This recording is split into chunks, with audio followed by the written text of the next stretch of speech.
You're listening to Productivity Protected, the podcast that's all about data privacy and security. We'll unpack emerging threats, hot issues in data security, and top ways to protect your data and how you work. Here's your host, Spencer Kupferman. Welcome back, ladies and gentlemen. Welcome to the Productivity Protected podcast. I'm your host, Spencer Kupferman, the CEO of PKware, and we have exciting guests today to talk about the future. The future, that's right, ladies and gentlemen, the future of mainframe data security, which is now. Our future in mainframe data security is now, and here's what you need to know.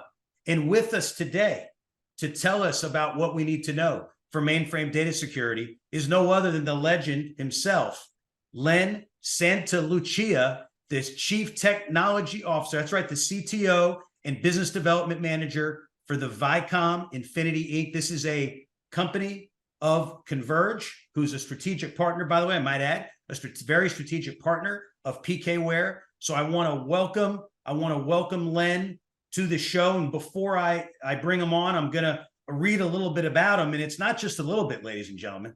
Okay, it's not a little bit. This guy knows what he's talking about. And I'm glad you're tuning in today because you're going to learn something. Guaranteed today, you're all going to learn something from Len. And he's been in this industry since 1973. And let me tell you a little bit about Len. He's presently the CTO and Business Development Manager for Vicom Infinity. He's the chairperson for the Linux Foundation Open Mainframe Project. So for all of you Linux folks out there, make sure you're listening in. A member of the IBM Z Academic Initiative Advocate Leadership Team. An advisory board member. Now get this, not at one university, but at multiple universities. Let me read them. University of Arkansas, go Hogs. Hofstra, one of my Long Island favorites. Marist College, VCU, that's Virginia Commonwealth. And North Carolina A&T, my home state. And IBM champion and the consulting specialist for the Birmingham University ES2 Research Center. Len's 30 years in this business, ladies and gentlemen, 30 years as an IBM veteran who was born and raised in Binghamton, New York, an upstate New Yorker. Len was a senior consulting certified sales specialist for IBM America's Linux Impact Team and a certified IBM systems and IT specialist. He has vast experience with data center design, implementation, Linux, ZOS, ZVSC, ZVM, a lot of Z's in there, pay attention, and their associated subsystems as well with today's emerging artificial intelligence, container, mobile, hybrid cloud, big data analytics, security, and social media technologies.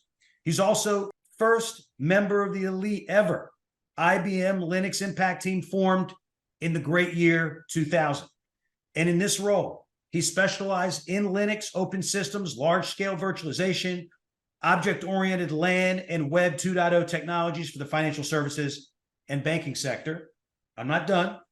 Len's a key liaison in providing IBM customer requirements into the IBM systems hardware and software labs, and co-sponsors the IBM Z Systems Executive Councils and user groups across the entire East Coast, ladies and gentlemen.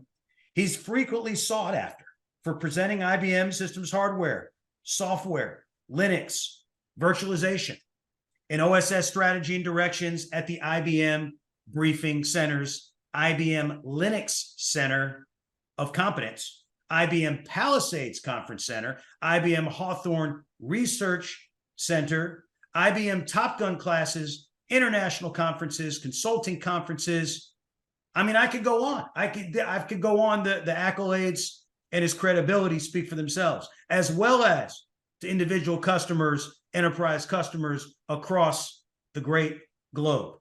He has established thousands of contacts at business, technical, and financial levels in public and private sector organizations worldwide. Ladies and gentlemen, join me in welcoming Len Santalucia, the CTO of Vicom Infinity, to the Productivity Protected podcast. Len, how did I do? Welcome. I think you way overdid it.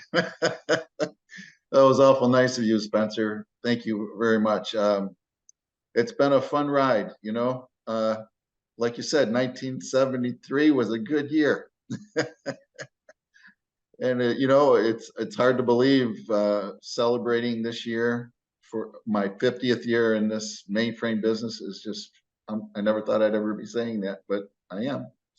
And it still remains to be very exciting and a lot of fun to still be involved. So that's why I'm still doing this and still kicking. So thank you very much for having me, Spencer. I really appreciate you guys inviting me here today.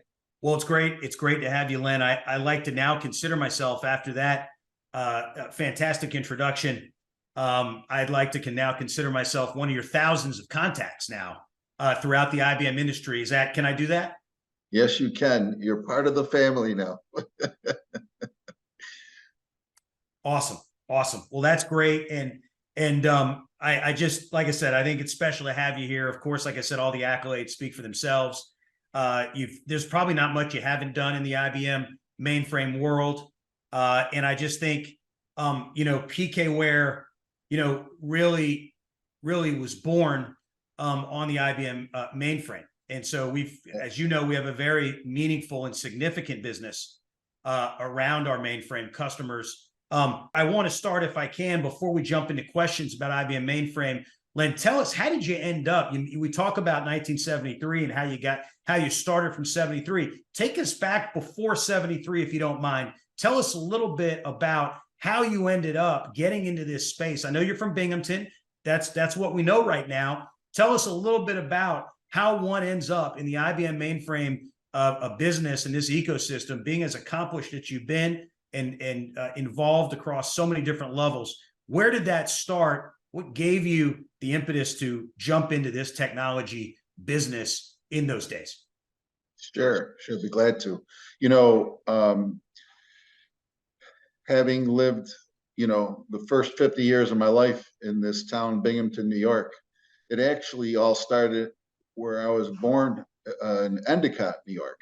And anybody that might be familiar with the name of Endicott, New York, knows that is the home of IBM. That is where IBM first incorporated in 1924. And so a lot of friends and family, and it was a big IBM town. And I can remember aspiring to eventually go to work at IBM because I saw how well IBM treated their people, and it was a great place to work. It seemed like a very secure and stable area company to work for. So that's how it happened. And when I went through college there too. First 2 years at Broome Community College, and then transferred from there across the street, basically, to Binghamton University. Which, it wasn't called Binghamton University when I went there. It was called SUNY Binghamton, State University of New York at Binghamton. And I happened to take a business course. I got a degree in business, but as part of going through the business course, I had to take some electives, and the electives I happened to take were some computer courses, some computer languages and so on of the time, that were up and coming back then: COBOL, RPG, Fortran, Assembler, APL, a few of those. And I didn't really make anything of it because I was really thinking I'm going to be this business executive after getting this business degree.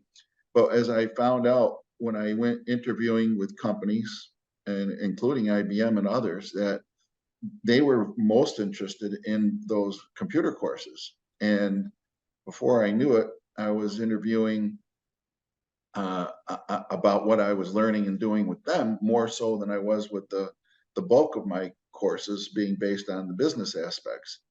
And along comes September of 1973, and I get hired, and the rest is history. And I stayed there for a long time. I retired after 30 plus years, and then I came to work for the company I'm working for today, Vicom Infinity. They were a IBM premier business partner unto themselves, designing, developing, reselling, architecting, installing, all that stuff around the IBM mainframe eventually became known as IBM System Z, as we know it today. And the background that I had was helpful and useful to Vicom, so they made me that offer of the CTO and business development manager. And since that 2008 timeframe, I've been here, and already another 15, 16 years has gone by. I thought it was only going to be another 5 or 6, but time flies. Well, that's a great, I appreciate you sharing the context of your entry into technology. Again, it's a standard question we ask all of our special guests.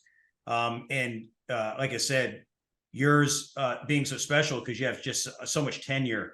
I want to jump right in because our listeners are anxiously awaiting our discussion today around what you need to know, the future of mainframe data security. And so let's just start right off the top with, everybody knows that IBM Z is the most secure platform. Really bar none. It really is. Why is it important to know where your sensitive data is if it's already protected on Z, Len? That's a very good question. The way I like to tell everybody about the Z system is this. It is known as, in the industry, as the most secured platform, but the way to really say it, it is the most securable platform.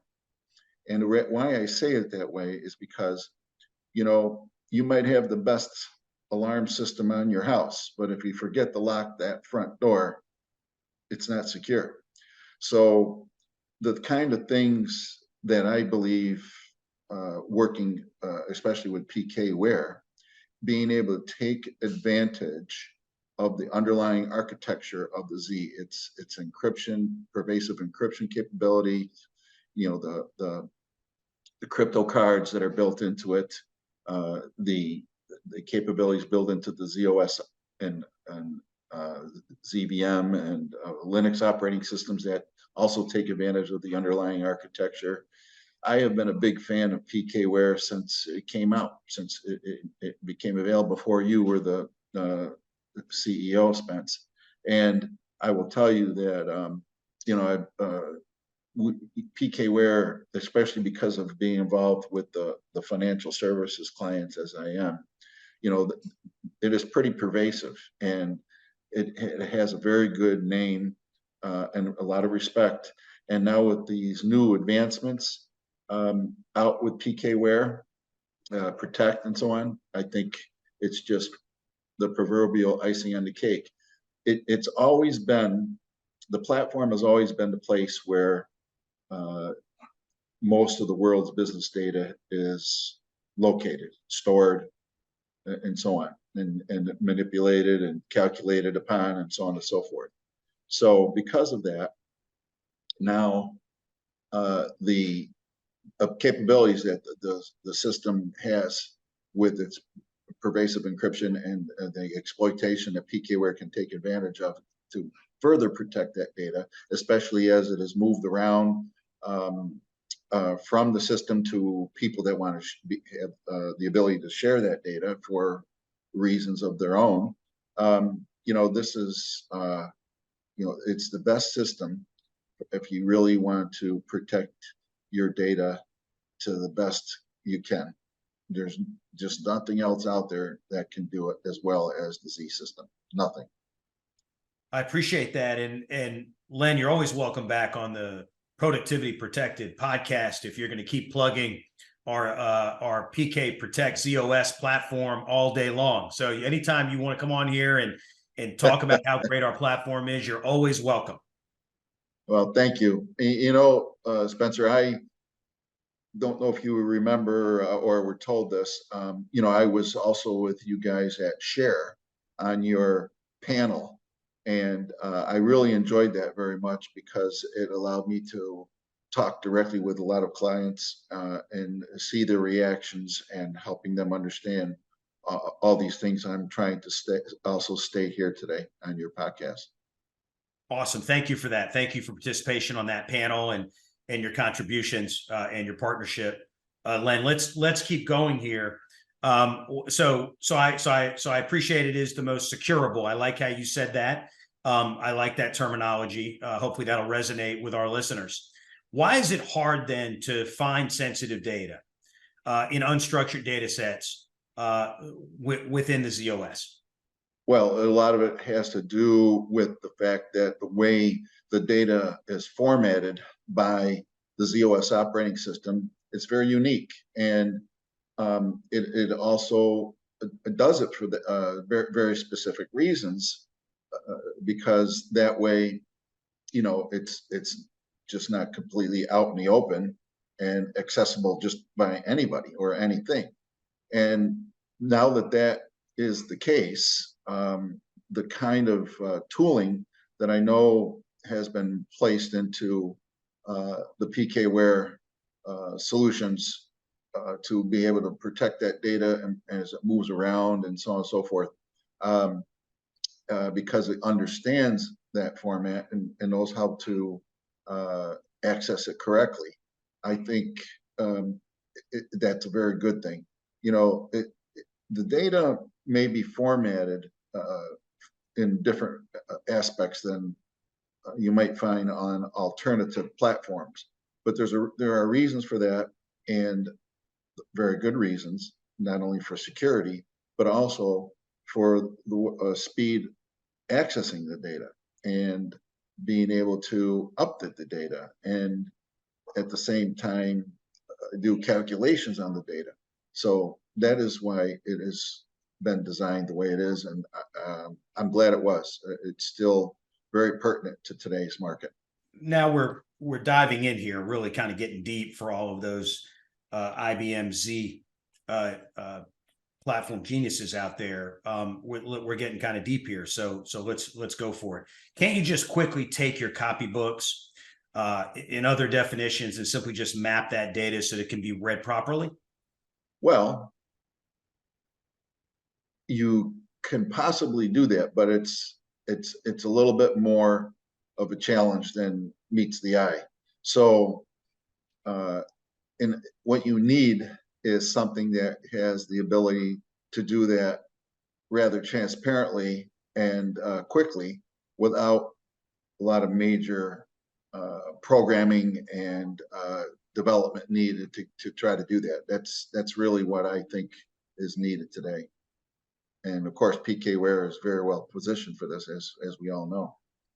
No, I appreciate that. I happen to agree with you. I'm a little biased. I believe PKware is well positioned for that, Len. No, I appreciate that answer. And so let's just pivot here if we can. We talk about security threats around the globe. Of course, there's just so many nefarious actors out there. It seems to be getting worse by the minute. Technically speaking, statistical data and metrics would tell us that it actually is getting worse by the minute as far as nefarious different types of cyber attacks, ransomware, and the like. What's the greatest security threat facing this ultimate platform, the IBM Z, in your assessment? Well, I think it's a combination of the malicious actors that are out there trying to penetrate, but also inside the walls of where the Z is located. The companies that have their own Z, they have to worry about things too, because things can be done accidentally, unintentionally, or they could actually have some malicious actors. People are really under a lot of stress these days, and they may want to take something out on their company because they've had it or what have you. So it's internal threats are some of the biggest problems I think these companies have. And the way people are figuring out how to get through to systems and plant things that are some kind of ransomware or what have you, the Z is best positioned to technically guarantee this security, whereas the alternative platforms and clouds that are out there that think they could replace mainframes, they only really are doing things from an operational standpoint. So again, that is not a guarantee. Technically, I'm a little more comfortable than an operational guarantee that you may be dealing with the alternatives. No, I appreciate that. Something we all need to be vigilant about. And I guess when we talk about IBM Z, we talk about how many, I'm not looking for a specific number, but just, you've been around the space long enough. I'm just curious, how many IBM Z customers in the world are there, roughly? I mean, just spitballing here. Oh, in my estimate, I believe there's into the several thousands. And the reason why it has grown to so large of a number is that if anybody has been following the history of the mainframe, when I first started out myself in '73, the systems were heavily water cooled, required a lot of power. They were thermal conduction modules. They were, based on semiconductor technology and very hot to run and maintain and power and cool, specialized data centers. Then along came in the early 90s where IBM took a gamble. The first gamble they took was April 7th, 1964, when they decided to announce the mainframe, the System 360, right? And then along in early 1990s, around the 30th, 40th anniversary of the mainframe, they decided to take another gamble and switch to CMOS technology, which is a technology that runs significantly cooler, but it wasn't as fast of a chip as was the semiconductor technology before it. So they had a little bit of a catching up to do. And there were some competitors out there that were Japanese that stayed on that semiconductor and were eating IBM's lunch temporarily because they had the faster chips. But eventually CMOS was able to be doubled in speed over a period of time, over every year, every single year from the day it started getting used. So eventually it surpassed the speed way and much more than semiconductor, and it runs a lot cooler and more efficiently and less costly because it just draws a lot less power and takes up a lot less footprint and so on. Today you can put what's in one 19-inch rack today. Oh my God, it would it'd take up huge amount of floor space not too long ago, back in those days. So the System Z then was able to get into so many different kinds of areas that it normally would never have been able to get into. Smaller companies to very large companies. That the larger companies always, like, the large financial services companies, they'll always stay with the mainframe and continue to invest. But now being able to bring it down into smaller systems and smaller company organizations. And then just recently, the Z16 was able to announce another member of its rack mounted family that it's called rack mountable family. And it actually allows now a mainframe Z16 to be installed not only in the rack that IBM might supply, but a customer supplied rack that might be on the floor with some other servers in it. And if it's got enough space in it, hey, it can be, you can shove that Z16 right into the same spot. And now you have the ability to have all these systems all over the place. So it's actually on the increase, and it's finding different kinds of implementations with IoT and other areas and user types of applications, because now you can distribute a Z off of a big Z, and it's now the same consistent operating environment. It can be ZOS, ZVM, ZVSE, TPF, the Linux Red Hat, SUSE, everybody, all the same. So instead of having to have all these other different servers around it to be able to distribute it off of maybe some kinds of applications or something that needs to be done in a distributed way, can all be the same exact architecture. It's something that wasn't able to say until now. Oh, that's great. That's really cool that IBM's making a play for an advancement like that. When you talk about going back in the day, you're talking about it brings back some good memories for me talking about these systems and how they had to be cooled.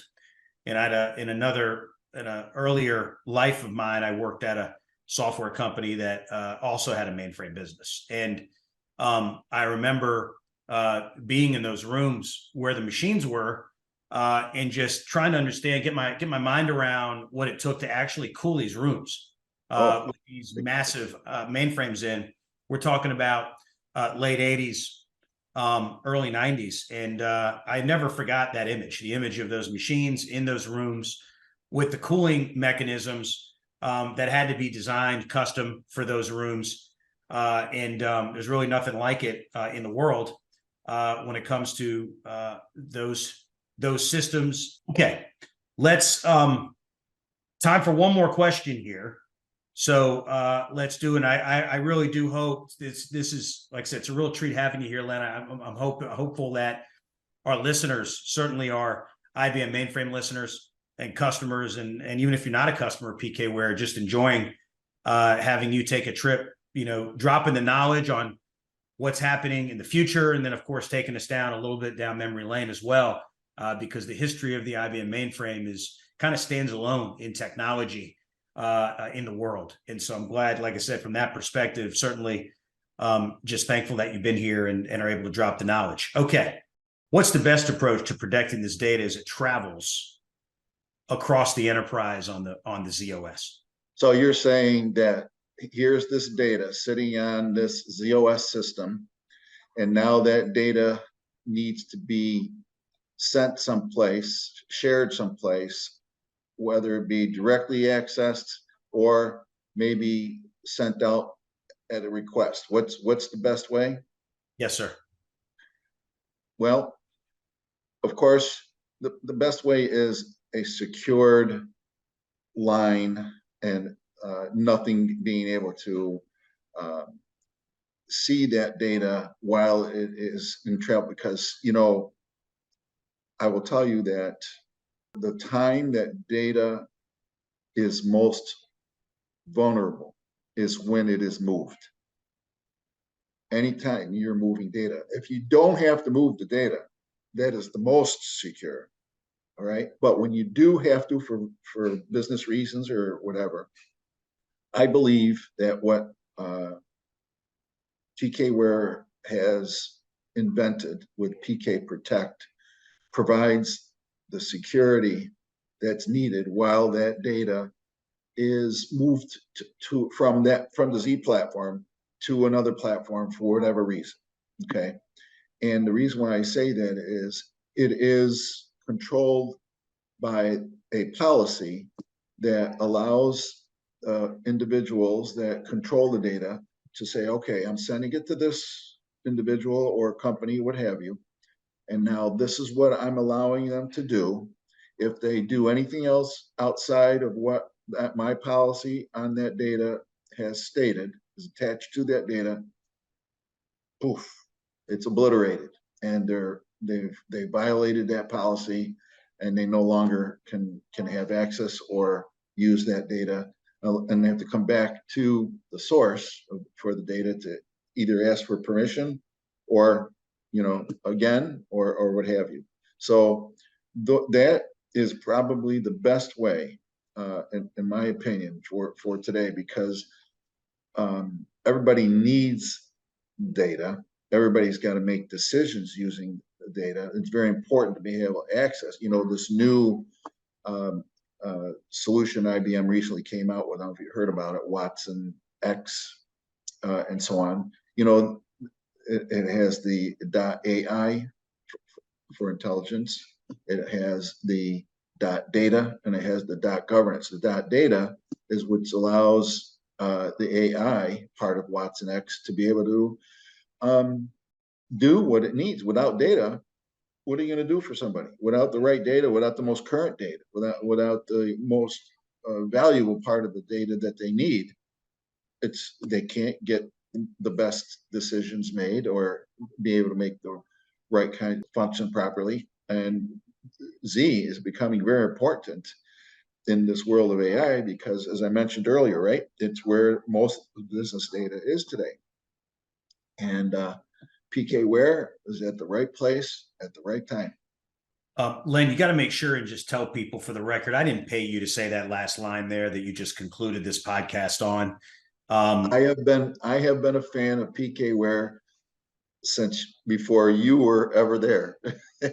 And everybody knows it. And that's why I actually got involved when your PKware Protect product became available, and we were approached because we are the mainframe practice for Converge, and you already were working with Converge, right? But you weren't working with the mainframe piece because you didn't have the mainframe piece until you announced it at Share a couple weeks ago. So when I heard that, and I was always PKware, PK zip and all that stuff, been using it forever, right? So I said, oh, this is just right. Because, there was a time when IBM had a product similar to this, but they decided to withdraw it. It was called Data Privacy Passports, and then later renamed to Data Controller. I was sorry to see it go, but I'm sure they had their reasons. And then when I heard about this coming back, coming online, becoming available, I said, oh, right place, right time. And because I was really riding that horse when with Data Controller and Passports a lot. So I'm so glad you came in and PKware came in when they did, just the right time. And you didn't pay me. Well, appreciate that, Len. You heard it, ladies and gentlemen, right here. Len Santalucia, the CTO. That's right, the CTO at Vicom Infinity, the chairperson for the Linux Foundation Open Mainframe Project, a member of the IBM Z Academic Initiative, advocate leadership team. I could go on. He said it right here. He dropped the knowledge here on the Productivity Protected podcast. Len, it's been great having you here to talk about the future of mainframe data security and what folks really need to know. I would love to, of course, you're always welcome. As I said earlier, always welcome back on our podcast. And of course, we'll be in touch because we're partners. And I really appreciate the positive feedback and your participation. Share with our PK Protect ZOS platform. There, as you said, there are thousands of mainframe, IBM mainframe enterprise accounts out there. We'd love to get to know them all. If you're listening in, if you're not listening in, hopefully you'll get a hold of this podcast or any other. Talk to us about how we can partner on your Z, on your IBM Z, and what we're doing. We are cutting edge. You've heard Len. We are cutting edge. We're with our partner Converge. We are on the cutting edge of the ZOS development roadmap with developing these types of capabilities for our customers and those that aren't our customers yet. So I want to thank Len Santalucia for joining us today. What a treat for being here, and appreciate the knowledge that you shared with us, your history, which is storied with IBM, with the IBM platform. Appreciate you being here today. Well, again, Spencer, this has been a pleasure and an honor. And there's one thing I'd like to leave everybody with. When they ever hear of somebody saying that they can replace their mainframe with an alternative platforms because they are just like the mainframe, tell them this. Tell them that, well, when you're not feeling too well, do you go to somebody that's like a doctor or who is a doctor? And then that's my ending statement for today. So thank you again, Spencer. I appreciate that. And that's accurate. That's exactly right. And I appreciate that. just was really excited to hear when we got the news that you would join us. And so thank you for sharing, Len, with us today. And thank you for tuning in. Thank you to all of our partners, our customers, our listeners around the globe. This is the Productivity Protected Podcast. I am your host, Spencer Kupferman, the CEO of PKware. Honored to be the CEO of PKware with such history with great partners, IBM, Converge, whether it's our PK Zip, whether it's our compression technology, our IBM Mainframe ZOS technology, our discovery, detection, remediation. We go down the list, masking, dynamic masking. When it comes to data security, would love to have a conversation about what you are doing about your data security today. Just a conversation. That's all we want. We just want a conversation. Appreciate you, Len. And we have a very special guest coming. And we'd love to hear from you. Don't hesitate to drop us a line here. Go to our website, pkware.com, pkware.com. We'd love to hear from you. Here, we're at podcast@pkware.com if you want to drop me a line. So again, thank you again to Len Santalucia, the CTO at Vicom Infinity. That's a company of Converge, our strategic partner. Thank you all for tuning in to the Productivity Protected Podcast. That's right. I'm not going to tell you who our special guest is. Next time, you'll have to come and tune in to find out. Thanks for joining me. Thanks for joining us on today's episode of Productivity Protected. Learn more about how PKware protects data and workflows by visiting pkware.com, and join us next time for more insider info on protecting data wherever it lives and moves.